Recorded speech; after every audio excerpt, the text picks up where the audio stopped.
네, 허재영 기자의 시사바리스타 뉴스 백브리핑 2부 함께 하시겠습니다. 이번 한 주 금태섭 관련해서 굉장히 뉴스가 좀 예. 좀 뭐랄까 예상치 않은 곳에서 금태섭 논란이 좀 불거졌는데 여러분 많이들 보셨죠? 자, 봅시다. 금태섭 의원이 아들이 2명 있는데 얘네가 지금 20대거든요. 20대 초중반이에요. 그런데 벌써부터 각각 16억씩의 재산을 보유한 것으로 그렇게 지금 드러났어요. 어떤 네티즌이 폭로했나? 역사학자 정우영 씨가 먼저 얘기했나? 하여튼 누군가가 얘기를 했어요. 그래가지고 이거 어떻게 된 거냐? 수입도 없는 애들이 무슨 뭐 벌써 이렇게 32억씩이나 이렇게 재산을 갖고 있어? 어떻게 된 거야? 이상하잖아요. 그래서 좀 논란이 됐는데 금태섭 의원이 이제 해명을 했죠. 서울 강남구에 청담동 빌라가 있는데 이게 외할아버지, 그러니까 이제 금태섭 전 의원의 장인어른인 거죠, 그죠? 장인어른이 증여해 준 거다. 손주들한테. 그러니까 금태섭 부부랑 그리고 외손주들에게까지 같이 증여를 해줬다라는 거예요. 한꺼번에. 그래가지고 4명이서 같이 다. 예. 이런 식으로 증여를 해가지고 우리 이제 아들들이 비록 지금 20대 초중반이고 소득은 없지만 이런 식으로 해서 재산이 생긴 거다. 그리고 장인한테 증여 받을 때 이거 뭐 다 주택 공동등기 하면서 증여세도 모두 냈다. 아무 문제 없다. 이런 식으로 해명을 했네요. 그리고 예금도 각각 또 8억 한 7천만 원씩 또 이 아들들이 갖고 있어요. 그러니까 뭐야 이게 뭐 그죠? 예. 하여튼 수십억의 재산을 갖고 있는 거죠. 20대 초중반 애들이. 그러니까 이게 왜 이제 불법은 아니더라도 왜 이게 좀 논란이 되냐? 이게 이런 거죠. 일단은 절세를 편법으로 한 거 아니냐 이런 것도 이제 논란이 되고, 그리고 이제 금태섭이 조국 장관 저격했었잖아요. 청년들의 어떤 박탈감, 소외감, 이런 거 조국 장관 사과해라. 이렇게 금수저 자녀들, 당신도 이런 식으로 똑같이 자녀들 금수저 물려준 거 아니냐 이런 식으로 하면서 사과해라 이렇게 했던 거 아니에요. 근데 정작 본인은 똑같이 이렇게 해오고 있었던 거 아니에요. 그래서 지금 도덕성 지금 논란이 좀 벌어졌던 겁니다. 이게 참 특이해요. 아니 이게 외할아버지가 보통은 이제 올해 돌아가셨나? 작년에 돌아가셨나? 아무튼 최근에 돌아가셨는데 자기 이제 그 청담동 빌라 소유하고 있었던 거를 이제 돌아가셨으면 이제 자식들한테 물려줄 수 있죠. 증여할 수 있는 건데, 근데 특이하게도 손주들한테까지 한꺼번에 증여를 했다라는 거예요. 이게 참 특이한 거죠. 보통 어떻게 증여를 합니까? 할아버지 재산, 그러니까 그죠? 아버지가 돌아가시면 자식에게 물려주고, 그럼 손주들은 언제 증여를 받냐면 부모가 원래는 갖고 있다가 부모가 뭐 그죠? 돌아가시기 직전에 자식들한테 다시 한번 2차 증여를 해서 손주한테 그런 식으로 대물림 되는 거 아니에요. 근데 이 할아버지는 특이하게 한꺼번에 증여를 했다라는 거 아니에요. 4명한테. 금태섭과 금태섭 부인 그리고 외손주 2명한테 특이하게 이 빌라를 증여시켜 줘요. 근데 이게 이 강남의 땅 부자들이 이 절세하는 방식의 편법으로 주로 활용하는 방식이라서 이게 조금 의심을 사는 겁니다. 그러니까 이게 왜 그러냐면 저도 뭐 부동산 전문가는 아닌데 이게 사람들 얘기를 들어보니까 이런 거예요. 뭐냐? 보세요. 할아버지 재산이 그죠?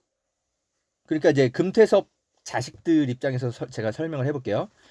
외할아버지 재산이 금태섭의 그 부부에게 먼저 1차적으로 증여가 됐다가 그런 다음에 금태섭 부부가 나이 들어서 그죠? 죽기 직전에 또 한 번 자식에게 증여가 되는, 보통 그런 식으로 2차 증여, 이런 방식 2차 구조, 2차의 증여가 발생해서 그런 식으로 이제 대물림 되는 게 일반적이어야 되잖아요. 그러면은 여러분 생각해 보세요. 증여를 2번 하게 되는 거잖아요. 할아버지에서 금태섭 부부, 그리고 금태섭 부부가 다시 한번 자식들에게.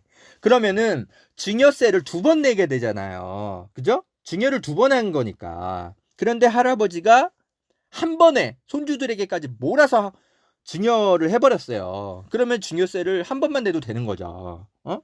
그리고 증여세도 싸게 낼 수 있죠. 왜냐하면 그 청담동 빌라가 여러분 이게 그 되게 낡은 빌라여가지고 거의 뭐 재건축이 확정돼 있는 그런 빌라더라고요. 알아보니까.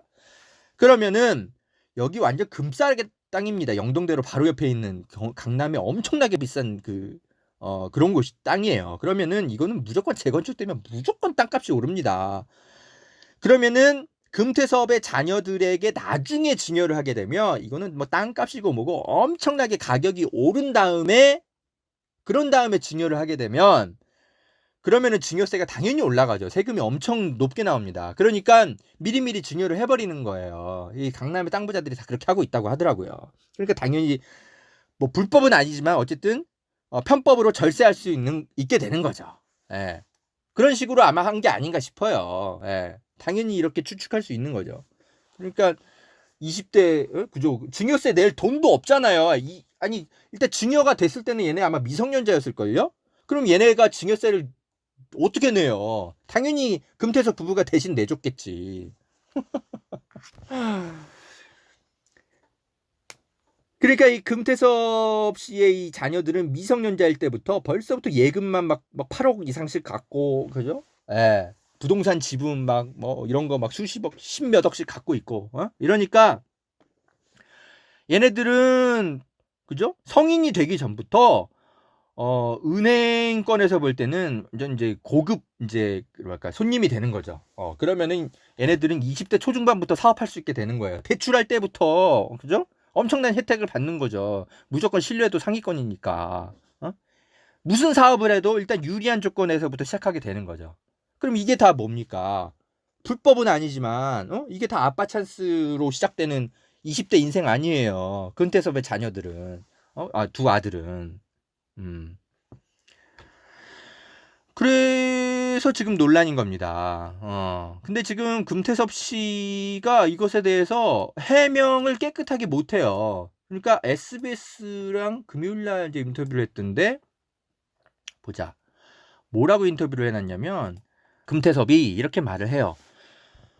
20대 두 아들 재산 32억 논란이 있는데 입장이 어떻게 되냐 이렇게 물으니까 금태섭이 뭐 증여를 받아서 법에 따라 내야 할 세금을 다 냈습니다. 다만 이제 장인어른이 주신 거긴 하지만 저희가 혜택을 받고 또 좋은 부모 만나서 좋은 환경에서 살고 있다는 사실은 항상 기억하고 있습니다. 더 많이 기여하고 더 많이 봉사하면서 살아야 된다고 늘 다짐합니다. 아니 그러니까 봉사 열심히 하겠다 이거예요. 아빠 찬스, 장인어른 찬스 받긴 했는데 그래요. 봉사하면서 살겠습니다. 그러니까 아나운서가 다시 한번 콕 집어 물어요. 증여세를 자녀들이 이제 미성년자들이 증여세를 어떻게 내요? 그걸 대신 내준 것도 역시 증여 아니냐 이런 의견에 대해서는 어떻게 생각합니까? 이렇게 물으니까 금태섭이 그것도 증여이기 때문에 증여세 그런 것 다 냈습니다. 뭐야? 그냥 답을 이렇게만 하고 말어. 예. 그러니까 다시 한번 아나운서가 또 물어요. 청년 박탈감 말할 자격 있냐? 이런 비판에 대해서 어떻게 생각합니까? 저희 애들도 그렇고 더 기여하고 더 봉사하면서 살아야 한다고 다짐하고 있습니다. 그러니까 뭔가 명확한 해명은 잘 못하고 봉사하면서 살겠습니다. 이런 얘기밖에 못해. 에이그 옛기 사람아 진짜. 정확하게 누가 이 미성년자 애들이 증여세를 정확하게 냈는지 아니면은 금태섭 부부가 자기들이 또 돈을 빌려주는 형식으로 해서 그죠 5천만 원 이상이면 무조건 증여세를 내야 되잖아요. 그것까지 또 내가면서 애들한테 증여세를 대신 그죠 내줬는지 뭐 아무런 설명이 없어요. 그냥 뭐 무조건 증여세 문제 다 해결됐다 이런 얘기밖에 없고 어쨌든 외할아버지 찬스인지 뭔지 아빠 찬스인지 뭔지 봉사하면서 살겠다 이런 얘기밖에 없어. 아니 그래서 뭐 금태섭 전 의원이 불법을 저지른 거는 일단 아닌 것 같고, 어쨌든 다 합법적인 테두리에 있긴 있었던 것도 알겠는데, 근데 지금 금태섭 논란이 왜 일고 있는 거냐. 금태섭이 과거 그 조국 그 청문회 때 이 사람이 했던 얘기가 있는 거잖아요. 지금 금태섭 그때 왜 조국 전 법무장관이 딱 요맘때 이제 인사청문회 그때 거칠 때 자식들한테 5천만 원이 증여됐나? 펀드 투자하고 뭐 이러면서 그거 가지고도 막 문제 삼아 가지고 청년들한테 사과해야 되는 거 아니냐? 금수저 자녀들 조국 장관도 금수저 자녀 이렇게 키우고 있었으면서 청년들 박탈감 사과해라. 이랬던 거 아니에요, 금태섭 본인이. 근데 그 5천만 원 갖고 그랬으면서 정작 본인 아들한테는 수십억을 그죠? 외할아버지가 증여받는 외할아버지한테 재산 그죠? 물려받는 것도 다 도와주고 이게 그러니까 도덕성의 이중잣대 이런 얘기가 안 나올 수가 없는 거죠. 여러분 잠깐 그래서 제가 일부러 이걸 가져왔어요. 이 금태섭 씨가 정작 이 증여세를 이 자녀들이 두 아들이 증여세 문제를 어떻게 해결했는지 이 부분에 대해서 해명은 없고 무조건 증여세 다 냈으니까 문제 없다. 봉사하면서 살겠다. 이런 얘기 동문서답식으로 하니까 이런 거는 간단하게 반박해주면 됩니다. 누구의 말로? 금태섭의 말로. 그래서 2019년에 금태섭 의원을 잠깐 소환해 올게요. 예, 더불어민주당 금태섭 의원입니다. 이번 논란으로 큰 실망을 한 젊은 세대를 위해서 첫 번째 질문을 드리겠습니다. 후보자는 오랜 기간 SNS를 통해서 사회 문제에 대해 특히 공정함에 대해 발언을 해왔습니다. 극심한 경쟁에 시달리는 젊은이들은 후보자의 발언을 보면서 그래도 이 세상에는 가치를 지켜가며 사는 분이 있구나, 본보기가 되는 분이 있구나라는 생각을 해왔습니다. 그런데 후보자가 지금까지 해온 말과 실제 살아온 삶이 전혀 다르다는 것을 알면서 충격을 받은 겁니다. 후보자 또는 후보자 주변에서는 위법은 없다, 결정적인 한방은 없지 않느냐 이런 얘기를 했습니다. 상식에 맞지 않는 답변입니다. 사람이 이걸 묻는데 저걸 답변하면 화가 납니다. 그건 묻는 사람을 바보 취급하는 겁니다. 후보자는 금수저는 진보를 지향하면 안 되냐, 이른바 강남좌파는 많을수록 좋은 것 아니냐라고도 했습니다. 자 보셨죠 여러분. 그러니까 2020년에 금태섭의 말은 2019년에 금태섭의 말로 그대로 반박이 가능합니다. 부끄러운 줄 아셔야 돼요. 근데 본인이 서울시장에 나오겠다라는 거 아니에요 지금. 아니 그 자연인 금태섭이라면 누가 우리가 이렇게까지 검증을 하겠습니까? 그런데 고위공직자는 청년들의 박탈감이라든지 뭐 온갖 것들 다 고려해야 된다며 본인이 조국 장관 자녀 5천만 원 그 증여한 거 갖고는 그렇게 헐뜯어 놓고는 본인들 그 두 아들한테는 참. 그래서 2019년에 금태섭을 소환해 올 수밖에 없습니다. 본인이 그러잖아요. 같은 말을 이렇게 뭔가 질문을 하는데 딴소리하면 화가 난다고. 조국 장관한테 그랬잖아요. 지금 국민도 지금 금태섭한테 화를 내는 이유가 똑같아요. 증여세를 냈냐 안 냈냐가 중요한 게 아니라 정확하게는 미성년자 애들한테 부모가 증여세를 대신 내주고 재산을 상속시키면서 절세 혜택까지 누렸다는 건데 그거에 대해서 상세한 해명은 없고 그냥 증여세 냈으니까 불법은 아니라는 식으로 넘어가는데 이게 지금 우리가 불법이냐 탈법이냐 뭐 이런 거 갖고 우리가 지금 따집니까? 금태섭 씨.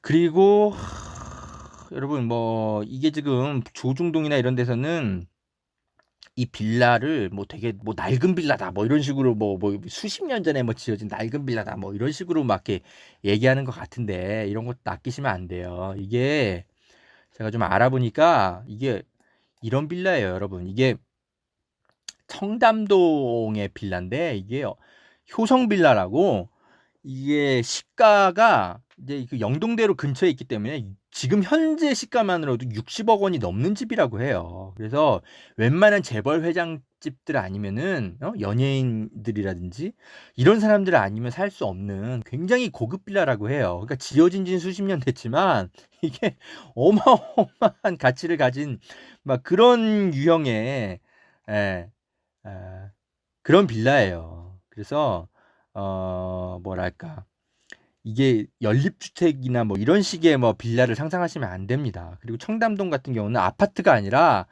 이 빌라가 진정한 부동산이거든요. 여기 같은 경우는. 예. 그래서 아파트가 아니라 이런 식의 빌라를 갖고 있어야 진짜 럭셔리 계급이구나. 회장님 계급이구나. 이런 식으로 취급받는 그런 형태의 빌라입니다. 근데 워낙 이제 낡아가지고 금태섭 씨 부부가 살고 있지는 못하고 여기를 세해 준 것 같아요. 근데 세를 줘갖고 본인들이 직접 살고 있지는 않는데 어쨌든 현재 시가만으로도 60억 원이 넘는 집이고 앞으로 이제 여긴 재개발이 무조건 확정이거든요.